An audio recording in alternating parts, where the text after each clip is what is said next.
우리는 지난 주일에 예수님이 십자가에서 처형당하신 일을 살펴보았습니다. 오늘 본문으로 읽은 15장 40절은 예수님의 이 처형 장면을 지켜보았던 세 여성의 이름을 적시합니다. 세 여성의 이름은 막달라 마리아와 또 다른 마리아, 곧 작은 야고보와 요새의 어머니 마리아, 그리고 살로메입니다. 이 여성들은 본인들은 미처 의식하지 못한 채로 기독교 역사에서 아주 중요한 역할을 하게 됩니다. 그런데 40절은 이 여성들이 십자가에 달린 예수님을 멀찍이 떨어져서 바라보았다 합니다. 이들이 예수님을 멀리서 바라본 이유가 두려움이나 소극적인 마음에서 그렇게 한 것인지, 왜냐하면 그 앞장 15장 54절에서 베드로가 멀찍이 예수님을 따라 대제사장 집 뜰에 들어간 그 멀찍이나 여기 15장 40절에 이 여성들의 멀리서는 완전히 똑같은 단어이기에 그렇습니다. 멀찍이 떨어져서 그렇게 하였다 이것입니다. 그러니까 예수님에 대한 관심은 있어요. 그래서 대제사장 집들까지도 가고 십자가 앞에까지도 오는데 멀찍이 떨어져 있었습니다. 그래, 두려움이나 소극적인 마음에서 그렇게 한 건지, 그게 아니라면은 여성으로서 차마 민망해서 벌거벗고 피 흘리는 예수님의 맨몸을 가까이에서 볼 수 없었기 때문이었는지 어느 쪽인지 잘 알 수 없습니다. 41절에 따르면 이 여성들은 예수님이 갈릴리에 계실 때부터 예수님을 따르며 섬기던 사람들이었습니다. 그러니 말하자면 예수님의 제자들입니다. 그래, 예수님에게는 12 사도를 위시한 남성 제자들만이 아니라 이런 여성 제자들도 상당수 있었던 것입니다. 특별히 여기에 섬겼다는 말은 여성 특유의 따뜻함과 섬세함으로 예수님의 공생에 3년여 동안 예수님 일행에 먹을 것을 비롯하여 여러 가지 물질적인 필요들을 조용히 채워온 것을 뜻할 것입니다. 사실 예수님이 이 세상에 오신 목적이 바로 자신의 목숨을 내어주기까지 다른 사람을 섬기려 하신 섬김이었는데, 마가복음 10장 45절이 그렇게 분명히 밝히잖아요. 이렇게 섬기러 오신, 다른 사람을 섬기러 오신 예수님 자신도 이런 유의 섬김을 받으실 필요가 있었던 것입니다. 왜냐하면 예수님과 사도들은 직업에 종사하면서 스스로 생계를 꾸린 게 아니라 목수나 어부나 세리 같은 생업을 다 내려놓고 하나님 나라의 일에 전무하였기 때문입니다. 그런데 41절은 이 세 여성뿐만 아니라 예수님과 함께 갈릴리에서 예루살렘으로 올라온 다른 여성들도 많이 있었다고 기록합니다. 이건 실로 보통 열심이 아닙니다. 왜냐하면 갈릴리에서 그 예루살렘까지의 거리가 약 직선거리로만 190 몇 킬로예요. 약 200킬로입니다. 왕복이면 거의 400킬로예요.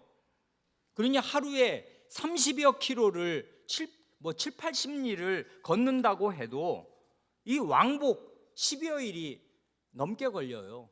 중간에 안식일도 끼어서 꼼짝 못할 때도 있으니까 뭐 한 보름쯤 걸릴 것입니다. 왕복을 하려고만 쳐도.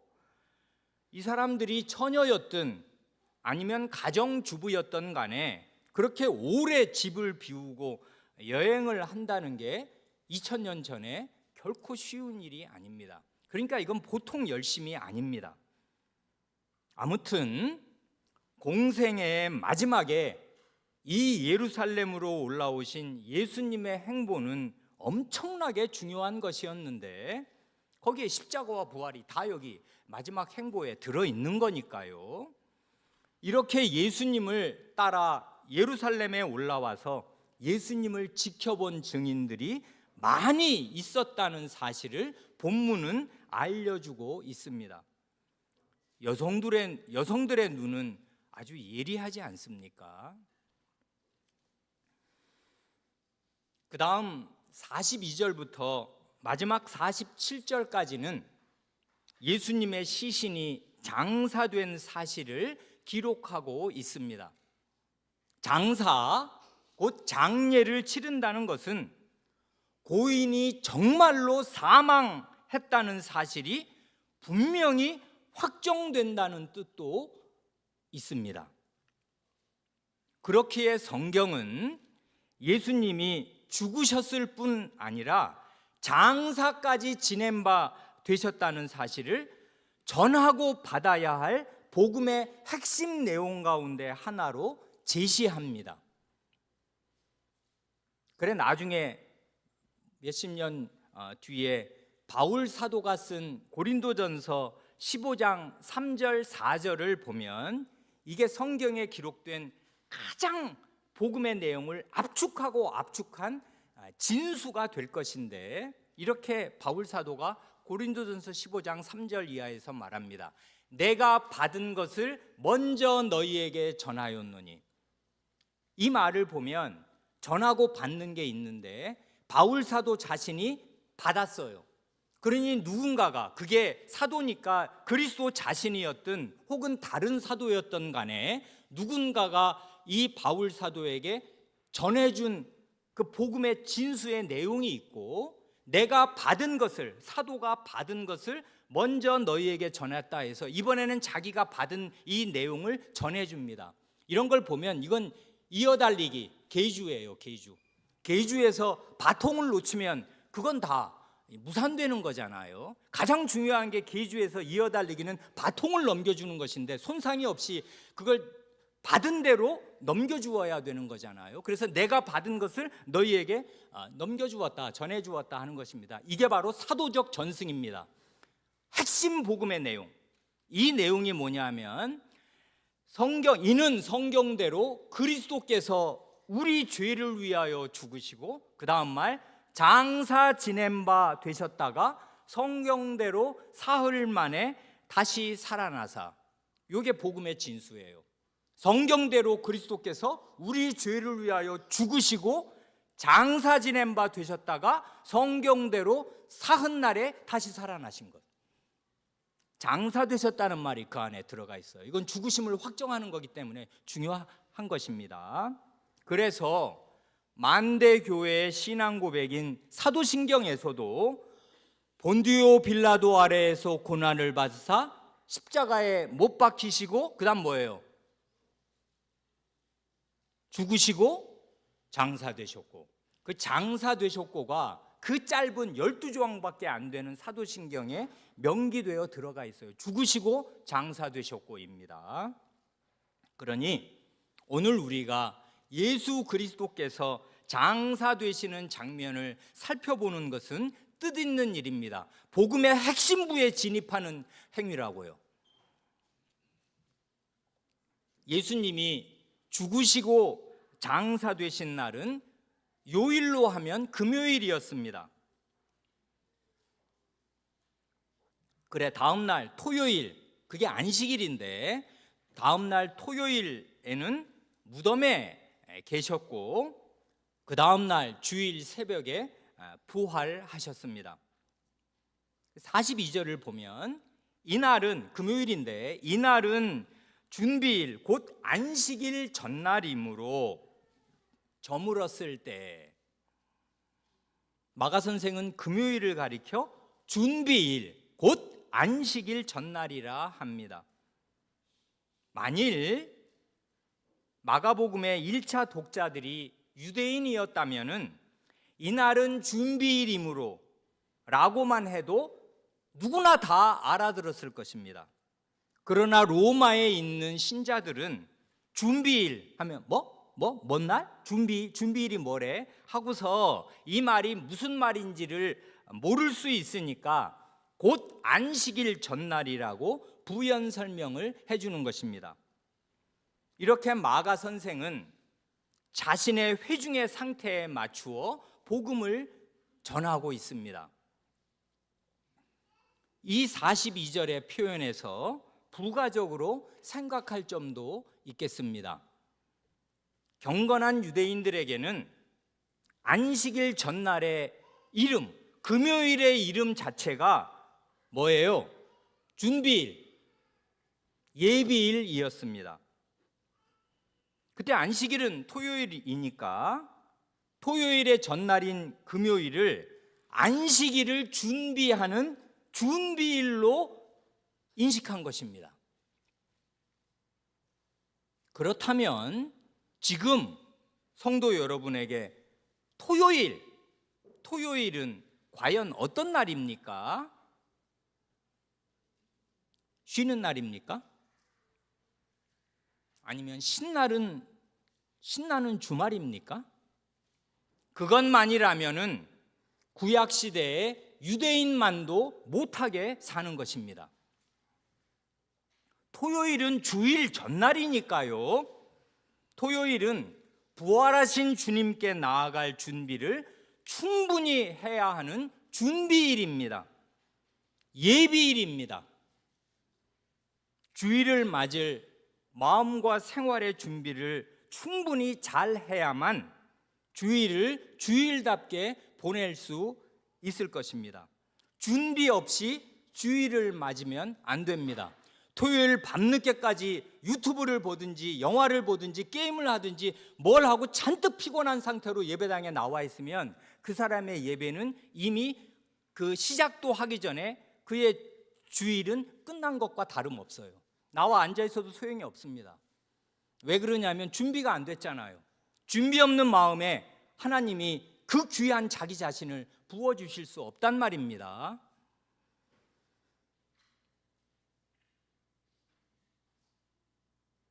그래, 준비 없이 주일을 맞으면 안 돼요. 주일을 잘 지내느냐 못 지내느냐는 전날에 달려 있어요. 그래, 토요일을 잘 보내야 합니다. 토요일에 무리한 장기 여행, 먼 곳 여행을 하면 안 돼요. 그럼 몸이 너무 피곤해서 주일날은 그냥 예배당을 와서 하품하고 견디는 그런 날밖에 될 수가 없기에 토요일을 준비해야 해요. 그러니까 토요일 준비를 잘해야 합니다. 그런데요, 유대인들의 날짜 계산법으로는 해가 지면서부터 새로운 하루가 시작되니까요. 그러니까 저녁 대개 한 6, 7시부터 해가 일몰이 새로운 하루의 시작이니까 안식일은 사실은 금요일 저녁부터 시작되는 거예요. 이걸 생각해 두시는 게 좋습니다. 그러니까 안식일은 사실상은 요일로 따지자면 금요일 저녁부터 토요일 저녁까지가 안식일이에요. 그냥 요일로 하자면야 토요일이 안식이다 하면 되지만 우리 시간 계산법하고 다르니까 금요일 저녁부터 토요일 저녁까지가 안식일입니다. 그래, 이게 이제 문제가 돼요. 왜 그래요?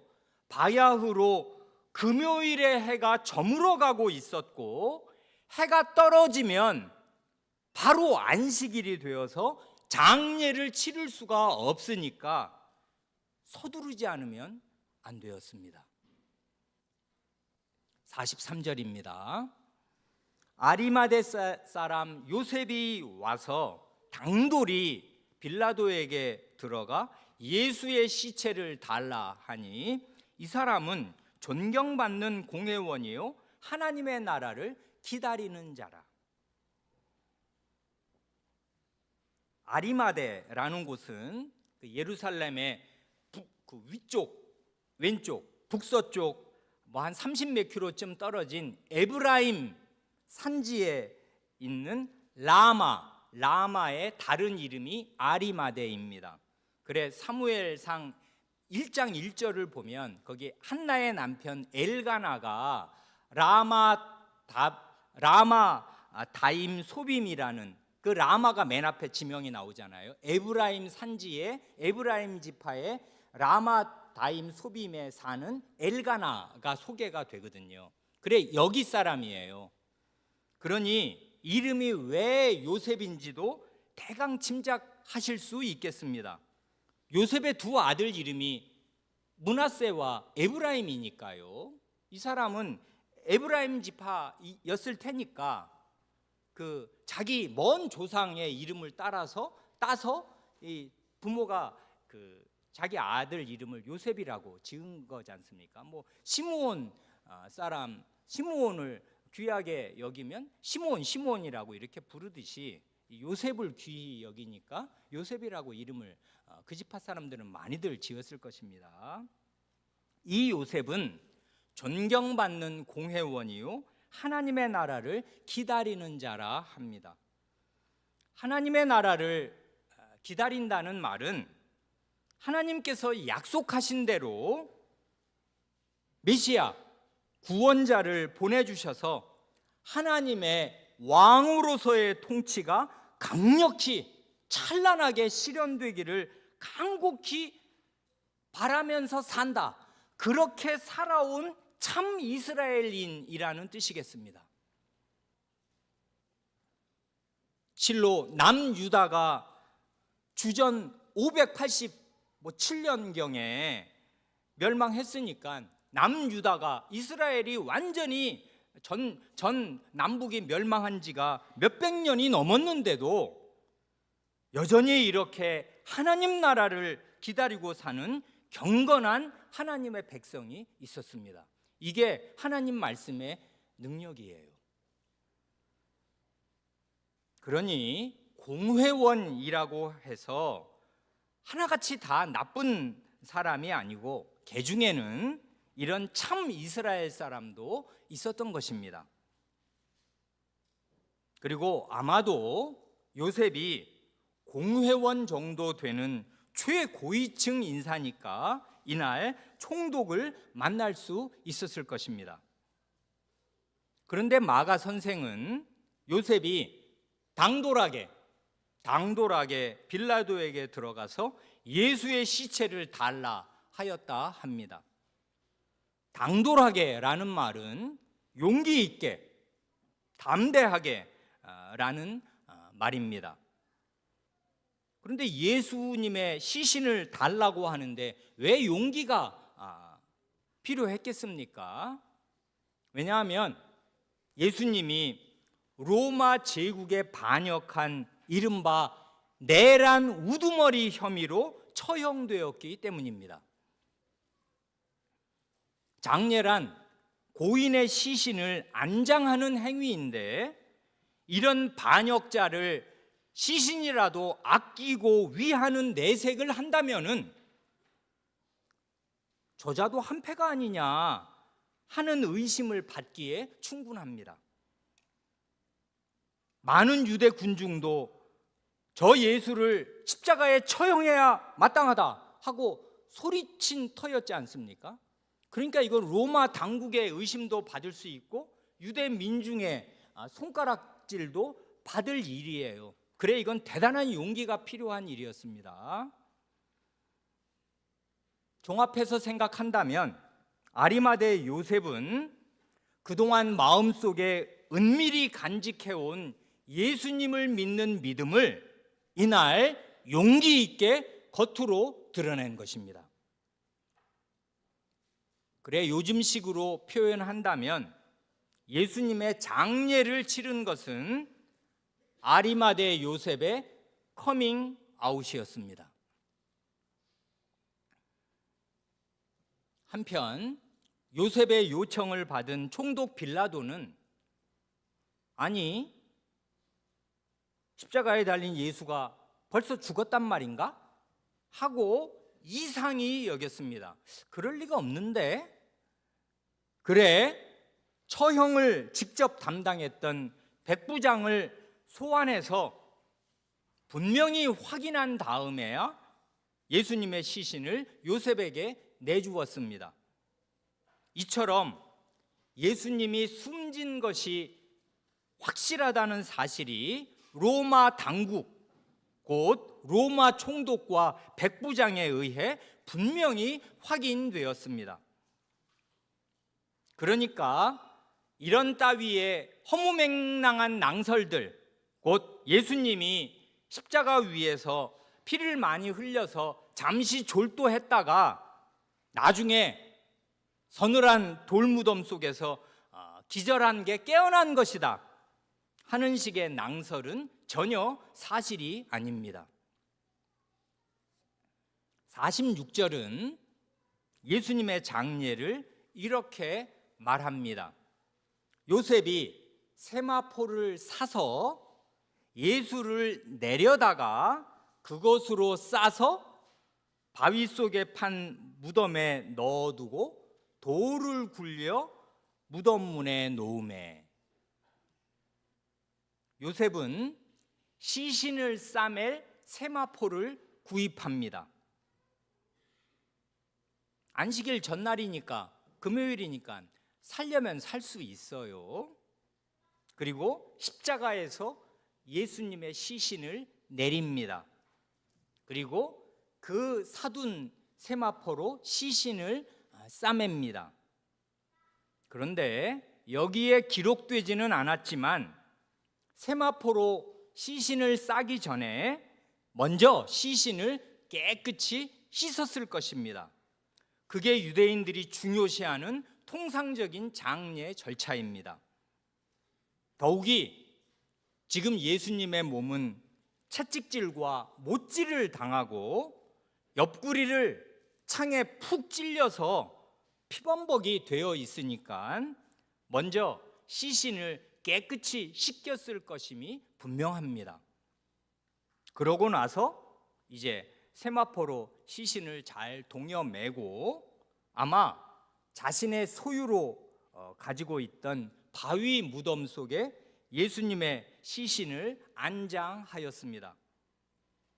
그리고 이제 시신 자체는 유대인에게는 의식상 부정해요. 시신에 접촉하면 그게 일주일 동안 성전에 나갈 수도 없고 정결해져야 되거든요. 그렇기 때문에 무덤 입구를, 그리고 그게 산 같은데 무덤이 있는데 가만두면 야생의 여우나 이제 그런 산짐승들이 시신을 해하거나 또 왜 도굴꾼들은 옛날부터 지금까지 많은 거잖아요. 그러니까 이런저런 위험을 방비하기 위해서 살아있는 사람들을 의식적으로 보호도 하고 또 뭐 맹수나 도둑으로부터 보호하기 위해서 무덤 입구를 큰 돌로 잘 막아 놓았습니다.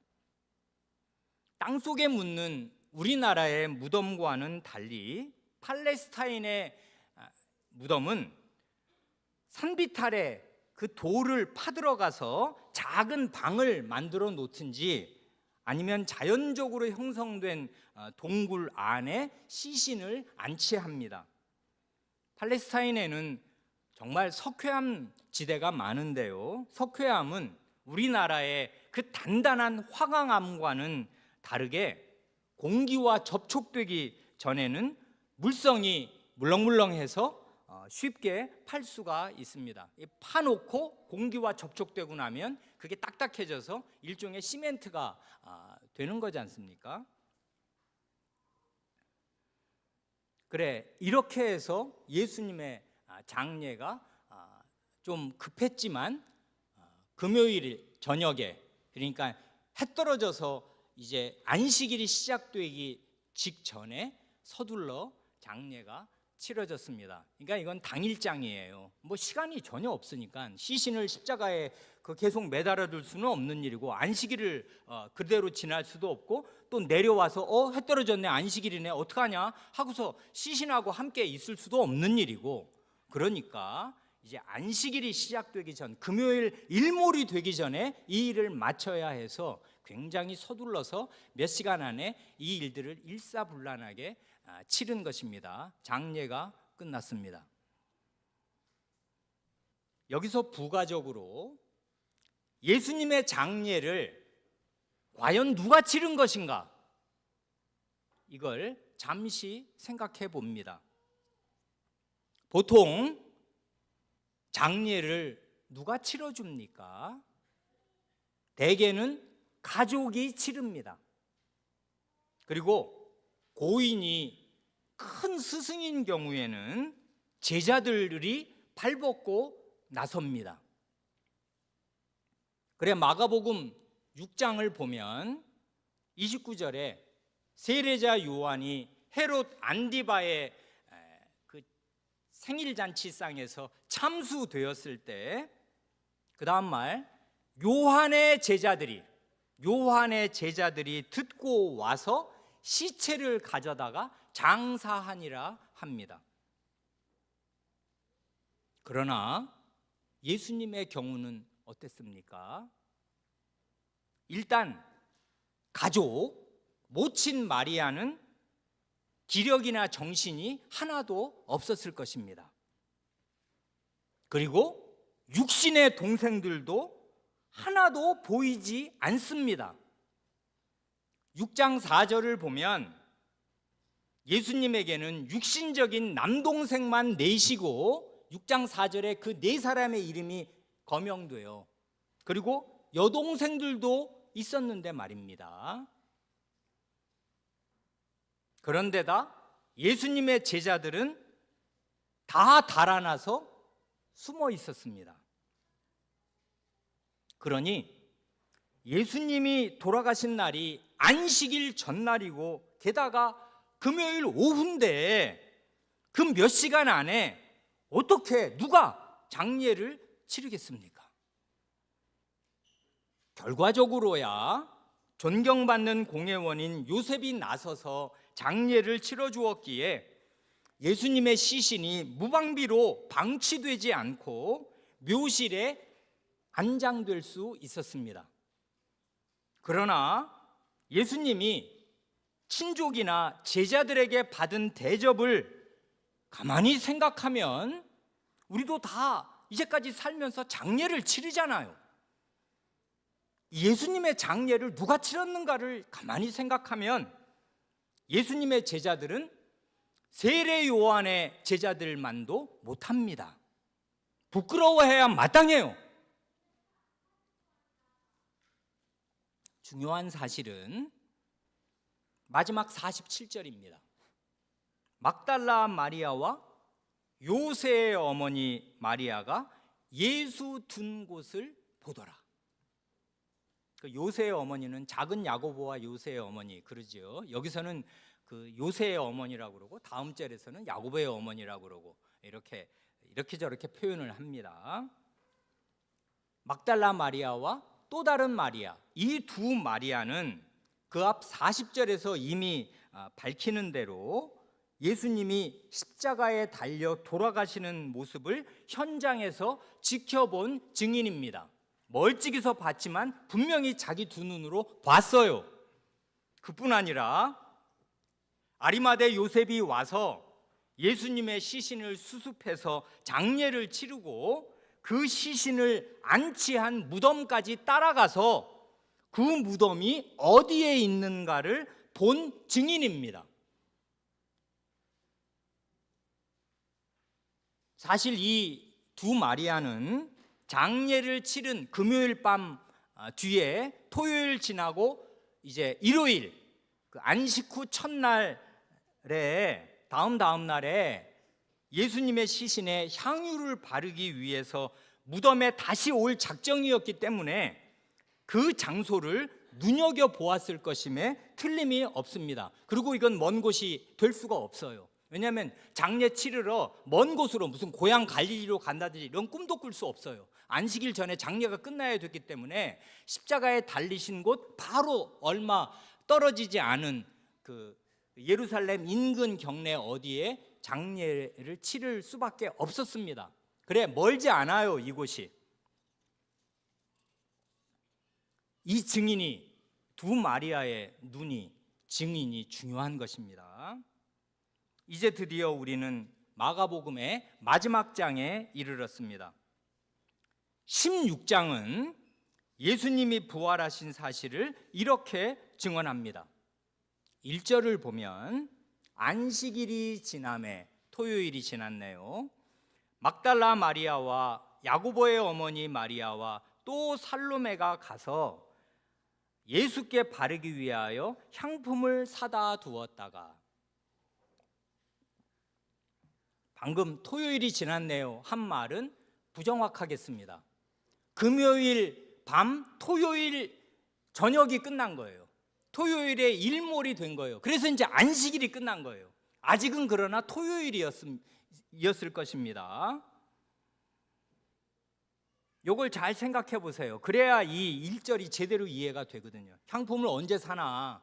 새벽에 가서 문 여는 집은 없거든요.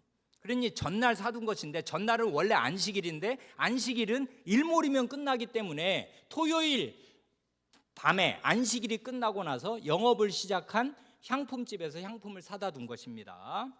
세 여성은 십자가 처형장에 함께 있었지요. 원래 그 두 마리아와 살로메. 그런데 그 중에 살로메는 장례를 치를 때는 어디에 갔었는지 자리에 없었던 것 같습니다. 이름이 안 나오니까요. 15장 47절에 두 마리아만 나오잖아요. 장례 치르고 그 시신 둔 곳을 보았다. 그렇지만 이제 안식일 다음 날 새벽에 무덤에 갈 때는 다시 그 세 여성이 함께 간 것입니다. 안식일은 말씀드린 대로 토요일 저녁이면 끝나니까 세 사람은 토요일 저녁에 가서 예수님의 시신에 바를 향품을 미리 사놓았을 것임에 틀림이 없어요. 이건 미리 준비할 수 있는 일이 아니었어요. 예수님이 죽을 줄은 아무도 몰랐거든요. 금요일 전까지 몰랐어요. 그냥 성찬 하시고 유월절 지내시고 이제 갈릴리로 돌아가실 줄 알았지, 누가 붙잡혀서 죽을 줄을 예루살렘 입성할 때도 몰랐고, 일주일 지내는 동안에 제자들이나 다른 어떤 사람도 사실은 그걸 예상할 수가 없어서 죽을 장례 준비를 하자 이런 사람은 거의 없어요. 그러니까 이 여성들이 상품을 미리 사서 쟁여놓고 있는 게 아닙니다.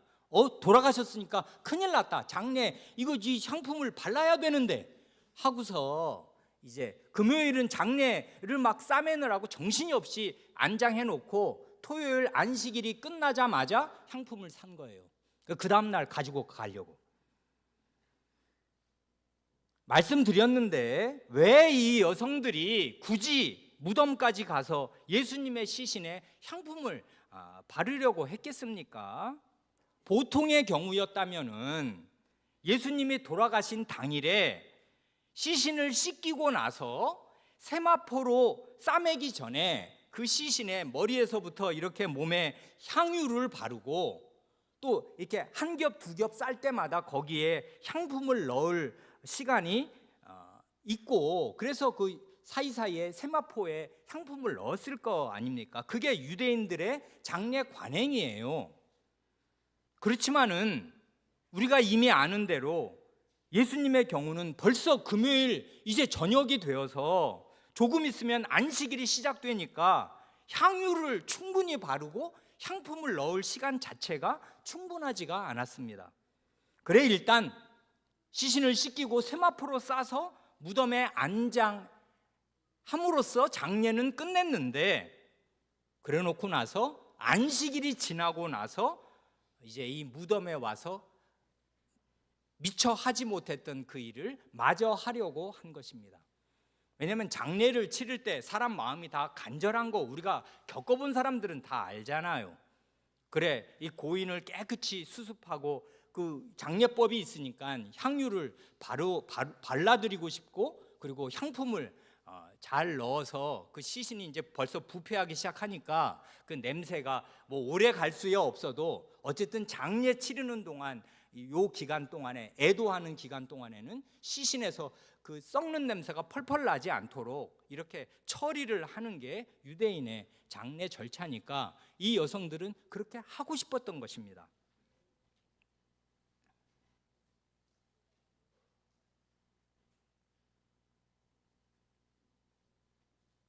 그래 안식일은 토요일 저녁에 끝났으면 그러면 가서 하면 될 거 아니에요.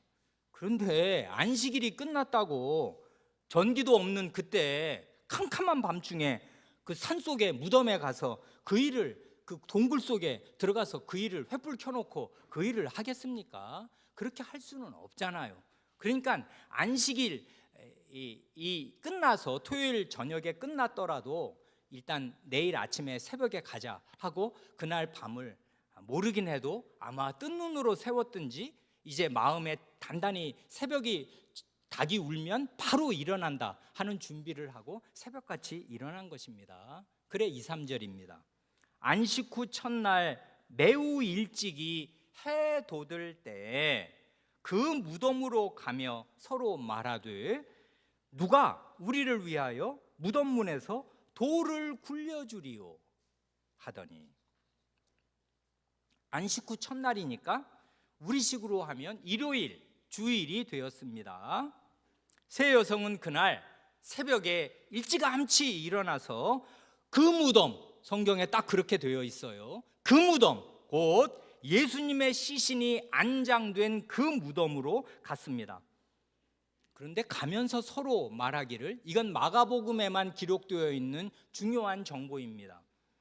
누가 우리를 위하여 무덤의 문에서 돌을 굴려주리요 하고 자기들끼리 걱정하면서 말했습니다. 이걸 보면 이 여성들은 미리 주밀하게 모든 대책을 다 세우고 나서 무덤으로 간 게 아니었습니다. 금요일 저녁에 장례 치를 때 두 마리아가 지켜본 대로는 큰 돌로 무덤 입구를 꽉 막아놔서 여성 세 사람의 힘으로는 그 돌을 옮길 수 없을 줄을 알았습니다. 대개 그 돌문 어떻게 만드는지 아시지요? 이렇게 입구를 이렇게 좀 파가지고 이렇게 대개 돌 사이즈에 맞춰서 이렇게 가장자리를 판 다음에 돌을 쏙 집어넣어야 되잖아요. 그러지 않고 그냥 돌을, 둥그런 돌을 세워놓으면 이게 나중에 무슨 천둥번개든지 아니면 누가 밀면 이렇게 떼굴떼굴 굴러가면 안 되니까 이렇게 홈을 파놓고 거기다가 돌을 딱 집어넣어 놓으면 그 큰 돌을 무슨 수로 꺼낼 수 있겠습니까? 이건 대단히 어려운 일이에요. 그러니까 두 여성은 야, 저거 큰일이다, 저 돌 어떻게 옮기냐 우리가 하면서 지금 가는 거지 않습니까? 그래, 그 돌을 못 옮기는데 우리 세 사람은 했지만 그건 나중 문제고, 일단 마음이 달아서 새벽같이 일어나 새벽빛을 밟으며 무작정 길을 나선 것입니다. 향품을 들고. 그러니 이때 남자들은 다 어디에 있었습니까? 여성 제자들이 미진한 장례 절차를 마저 보충하려고 행동에 나섰을 때 남자 제자들은 다 숨어 있었고 한 사람도 도움이 되지 못했습니다.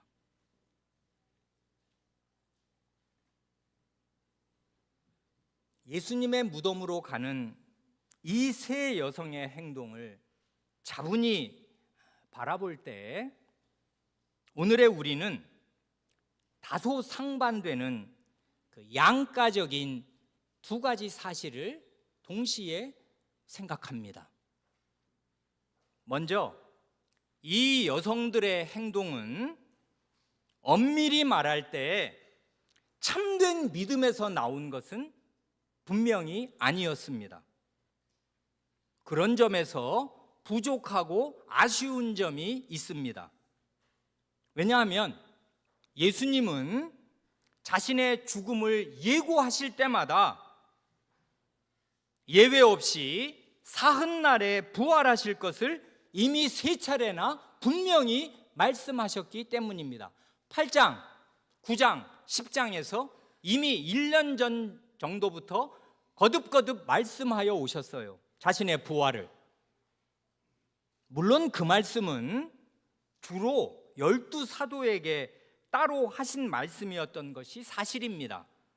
그러나 이 여성들은 보통 일반 민중이 아니고 갈릴리에서 예루살렘까지 함께 올라온 사람들이고 그동안 예수님 일행을 물심양면으로 3년여 이상 섬겨온 사람들이었기에 제자들에게 전해서 들어 알고 있었을 가능성이 아주 높습니다. 그래 14장을 보면 베다니에 살던 또 다른 여성 제자는 예수님의 장례를 준비하는 뜻으로 예수님의 몸에 엄청나게 귀한 향유를 부었지 않습니까?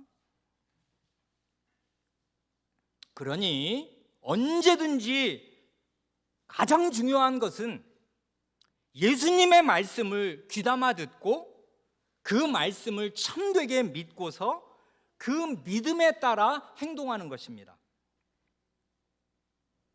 죽은 지 사흘날에 부활하리라, 내가 부활하리라 하는 예수님의 말씀을 참되게 믿고 깨달았다면은 사흘날에 시신의 향유를 바르기 위해 무덤에 갈 필요는 없었던 것입니다.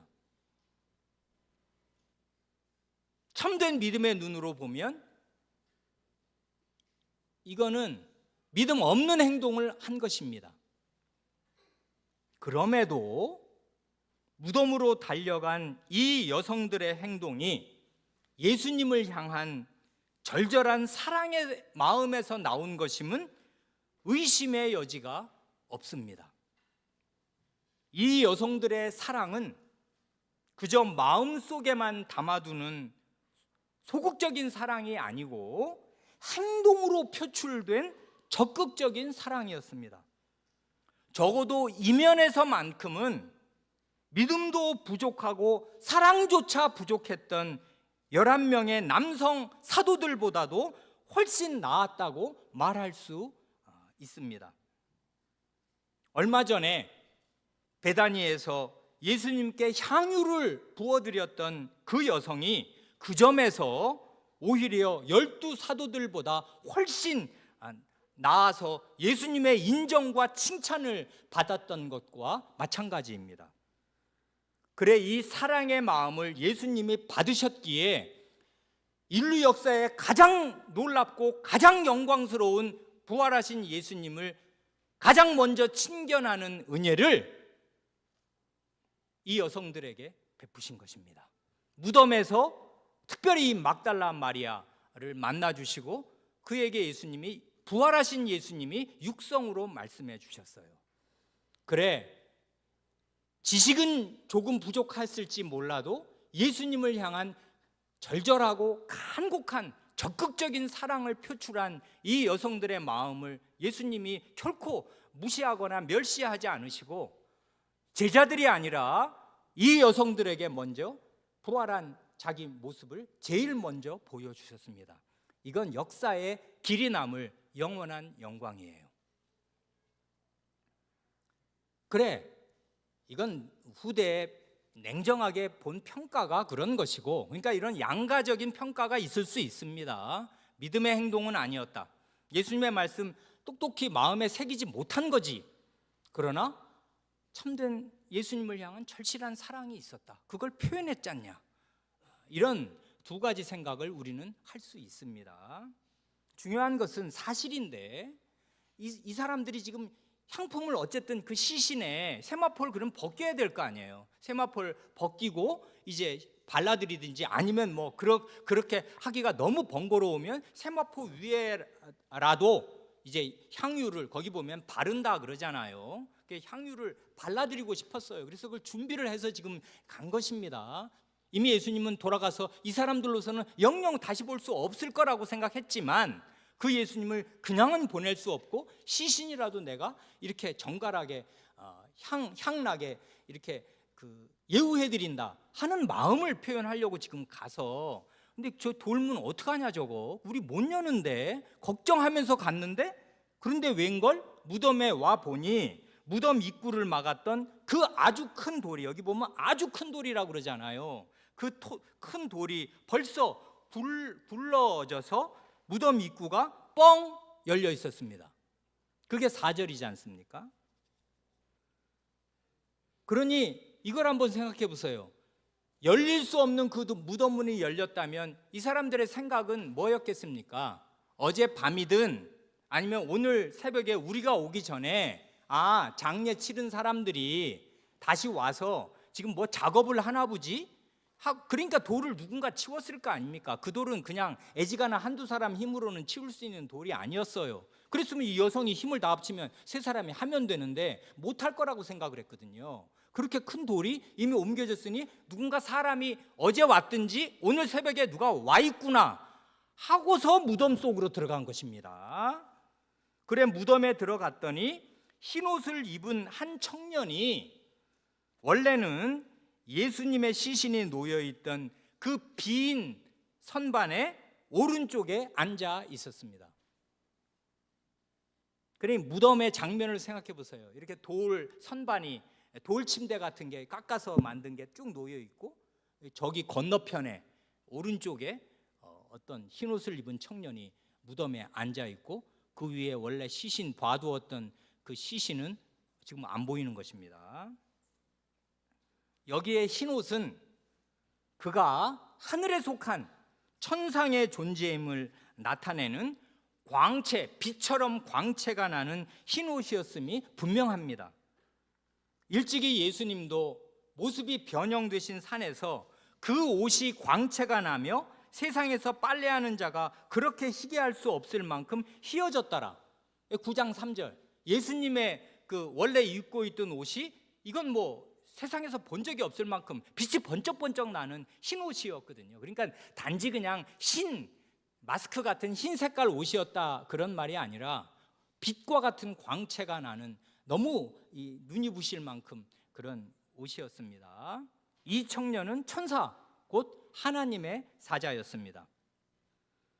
그래 전혀 뜻밖의 장소에서 상상도 하지 못한 채로 이 거룩한 존재를 처음 만난 천사를 그 전에 본 적은 없었을 거 아니에요. 근데 하필 그 깜깜한 무덤에서 그러니까 무덤이 환히 빛났을 것이고 이런 거룩한 천사를 만난 세 여성은 소스라치게 놀랐습니다. 이 벌렁벌렁하는 가슴을 어떻게 진정할 수가 없었을 것입니다. 그래 그 다음 6절부터 나오는 천사의 말이 하나님께서 자신의 사자를 보내셔서 전해주시는 부활의 복음입니다. 하나님의 말씀을 들으십시오. 놀라지 말라. 너희가 십자가에 못 박히신 나사렛 예수를 찾는구나. 그가 살아나셨고 여기에 계시지 아니하니라. 보라, 그를 두었던 곳이니라. 천사는 먼저 놀라지 말라고 말합니다. 이 여성들의 깜짝 놀란 가슴을 진정시켜 주려는 것입니다. 하지만 이 여성들이 받은 충격이 너무 컸기에 이 진정의 말은 별 소용이 없었습니다. 나중에 8절을 미리 내려가서 보면 그렇습니다. 놀라지 말라고 해도 떨린 가슴이 진정되지 않았습니다. 그런데 천사는 이 여성들이 무덤에 왜 왔는지를 알고 있습니다. 십자가에 못 박히신 나사렛 예수를 찾아서 무덤에 왔구나. 그런데 그 다음 말 그가 살아나셨고 에서 이 그가 살아나셨다는 말을 잘 번역하면 아주 좋습니다. 직역하면 그가 일으키심을 받으셨다. 그가 일으킴을 받으셨다입니다. 수동형으로 번역하는 게 아주 중요해요. 그가 살아나셨다 그러면 능동이잖아요. 그분이 일어나셨다, 그분이 살아났다 이런 건데 이건 그분이 살아난 게 아니고 그분이 일으킴을 받은 거예요. 수동적으로 누군가 그를 일으킨 것입니다. 그러니 이 수동형을 능동형으로 바꾸면 하나님께서 십자가에 못 박혀 죽은 나사렛 예수를 무덤에서 벌떡 일으키셨다 그 말입니다. 이것이 바로 하나님께서 친히 자신의 사자를 보내서 전하신 부활의 복음입니다. 예수님은 우리의 죄값을 다 치르기 위해 죄에 대한 형벌과 저주를 받고 죽으셨습니다. 그의 죽음으로 우리의 죄값이 완전히 다 치러졌기에 하나님께서 그를 무덤에서 다시 일으키셨습니다. 그러니 지금의 번역문처럼 그가 살아나셨다 해서 예수님이 자력으로 자신의 힘으로 부활하셨다고 말해도 그건 사실입니다. 그러나 원래의 뜻은, 원문의 뜻은 그 이상이고 그것보다 훨씬 더 좋습니다. 왜냐하면 무덤에서 죽었던 상태에서 자력으로 살아날 수 있는 분은 하나님의 아드님 한 분뿐이겠지만은 여기서는 지금 그 말을 하려는 게 아니고 예수님 안에 내장된 하나님의 아들로서의 능력으로 자신이 살아났다, 이 말을 하려는 게 아니고 하나님께서 그를 일으키셨다고 말하려는 것입니다. 그렇기에 하나님께서는 십자가에 못 박혀 죽은 나사렛 예수를 무덤에서 일으키신 것처럼 예수님의 십자가로 자신의 죄값을 다 해결하고 청산한 모든 신자들을 예수 그리스도와 똑같이 예수 그리스도 안에서 무덤에서 일으키실 것입니다. 아멘. 그래, 기독교의 복음을 단 한마디로 응축한다면 십자가에 못 박히신 나사렛 예수께서 무덤에서 일으킴을 받으셨다, 그것입니다. 그래, 천사는 예수 그리스도께서 부활하신 증거로서 이 여성들에게 증거를 제시하는데 빈 무덤을 제시합니다. 시신이 제 발로 걸어서 무덤을 나갈 수는 없으니까요. 무덤 비어있지 않냐, 오른쪽 끝에 앉아 있어요. 그리고 그 위에 뉘어 있어야 할 시신이 없습니다. 그리고 이 여성들에게 할 일을 맡깁니다. 사명을 주는 거죠. 7절, 가라, 그의 제자들과 베드로에게 말하라. 뭘요? 예수께서 너희보다 먼저 갈릴리로 가시나니 전에 너희에게 말씀하신 대로 너희가 거기서 뵐 것이다 라고 가서 전해라. 그러니 공생의 초기에 갈릴리에서 이 12사도를 불러 세우셨던 예수님께서 이제는 부활하신 그리스도로서 시리에 빠지고 실족하여 넘어져 있는 이 제자들을 붙들어 세우시고 회복시키실 것입니다. 천사가 콕 집어 그의 제자들에게 이르라 해도 되는데 그의 제자들과 베드로라고 해서 콕 집어 베드로의 이름을 언급한 이유를 우리는 넉넉히 짐작할 수 있습니다. 가장 크게 넘어진 제자를 붙들어 주시려는 것입니다. 그래, 천사가 전한 이 하나님의 이 말씀에는 제자들의 배신에 대한 섭섭한 마음, 섭섭한 내색이 추호도 없습니다. 스승의 장례식에 코빼기도 안 비친 제자들에 대한 서운함도 전혀 없습니다. 끝까지 자기 사람들을 사랑하시고 용서하시고 붙들어 세우셔서 하나님 나라의 일꾼으로 세우시려는 한없는 은혜만 있습니다. 전에 너희에게 말씀하신 대로 라고 천사가 언급하는 대로 예수님은 이미 1억이 며칠 전에 성찬을 제정하실 때 이 말씀을 다 하셨습니다. 14장 28절이 그거지 않습니까? 내가 살아나서 너희보다 먼저 갈릴리로 가리라 말씀하셨어요. 그러니 다시금 언제나 중요한 것은 이미 하신 예수님의 말씀, 이미 주신 계시의 말씀을 참되게 믿고 깨닫는 것입니다. 그게 모든 것이에요.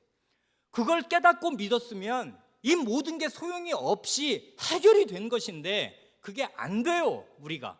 그러니까 거듭 그 말씀을 다시 일러주시고 전에 이렇게 말했지 않냐, 이 말대로 될 거니까 가라. 근데 그 말대로 되면 어떻게 돼요? 용서와 회복이 있어요. 갈릴리에서 이 배반한 제자들을 다시 만나주시고 예수님이 그 일을 위해 먼저 가신다. 그러니 너희도 갈릴리로 가서 예수님 배워라, 이 말을 가서 전해라. 이게 천사가 전한 이 여성들에게 준 사명이었습니다. 하나님의 마음, 예수님의 마음은 크고 넓습니다. 기도하시겠습니다.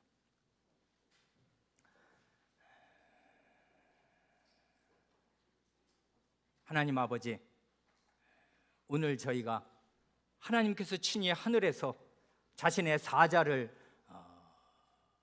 부활하신 예수님의 빈 무덤 가운데로 보내셔서 그 무덤으로 찾아온 이 여성들을 만나주시고, 그 여성들, 예수님께 대한 사랑을, 간곡한 사랑을 적극적으로 표시한 그 여성들의 부족을 일깨워 주시고, 부활의 복음을, 그 약한 믿음을 세우시려고 그 여성들에게 전해주시며, 제자들에게 회복의 말씀, 구원의 말씀, 다시 하나님 나라의 역군으로 써주시기 위하여 다시 만나주실 그 복된 말씀을 부활의 복음과 함께 전해주시니, 저희가 다 이런 상태로 하나님의 구원의 복음을 듣는 줄을 아오며, 이렇게 믿음과 사랑이 부족하지만 하나님께서 저희를, 그리스도께서 저희를 멸시하거나 싫어버리지 않으시고 저희를 용서하시고 저희를 용납하시며 저희에게 섭섭한 마음을 갖지 않으시고 일양 저희를 사랑하시면서 저희를 하나님 나라의 일꾼으로 써주시기를 바라시는 줄을 믿습니다. 이런 부활의 복음을 하나님의 사자로부터 듣는 것과 똑같이 저희도 이제 이 기록된 말씀으로 들었으니 하나님 앞에서 어떤 사람으로 살아야 할 줄을 알게 하여 주시고, 그러니 이미 주신 이 구약과 신약의 이 천장도 넘는 이 명명백박한 하나님의 계시의 말씀을 배우고 익히고 깨닫기에 게으르지 않게 하여 주시기를 구합니다. 그리하여 저희의 남은 생애가 하나님의 말씀 위에 굳게 서서 믿음의 발휘가 되고 사랑의 발휘가 되는 복된 생애가, 가치 있는 생애가, 열매 있는 생애가 되게 하여 주시기를 구하고 구합니다. 우리 구주 예수님의 이름으로 기도합니다.